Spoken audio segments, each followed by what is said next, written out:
যুদ্ধবিরতি কার্যকরের পর ধ্বংসস্তূপের মধ্যেই ঘরে ফিরছেন গাজার বাস্তুচ্যুত লাখো মানুষ। ইসরায়েলি বাহিনী চুক্তির প্রথম ধাপে শহরাঞ্চল থেকে সরে যেতে শুরু করলে বহু ফিলিস্তিনি উত্তরের পথে হেঁটে ফিরছেন নিজের ভাঙা ঘরে।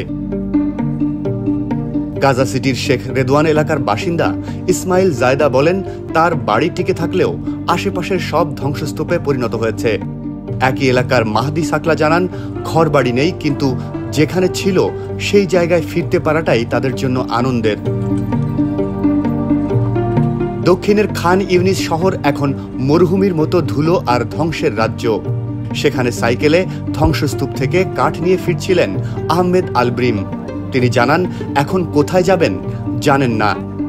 এদিকে ইসরায়েল সেনা প্রত্যাহারের পর বিভিন্ন এলাকায় উদ্ধারকারী দলগুলো শতাধিক মরদেহ পেয়েছে বলে জানিয়েছে গাজার স্বাস্থ্য মন্ত্রণালয়। যুদ্ধবিরতি চুক্তিটি ট্রাম্প প্রস্তাবিত ২০ দফা পরিকল্পনার প্রথম ধাপ। এতে গাজা থেকে সেনা সরে যাওয়া, জিম্মি ও বন্দি বিনিময় এবং মানবিক সহায়তা প্রবেশের কথা রয়েছে। তবে হামাস কি অস্ত্র ছাড়বে? গাজার প্রশাসন কে চালাবে? হামাস জানিয়েছে তারা বৈদেশিক অভিভাবকত্ব মানবে না। অপরদিকে ইসরায়েল সতর্ক করেছে, হামাস যদি অস্ত্র না ছাড়ে তাহলে তারা কঠিন পথে এগোবে।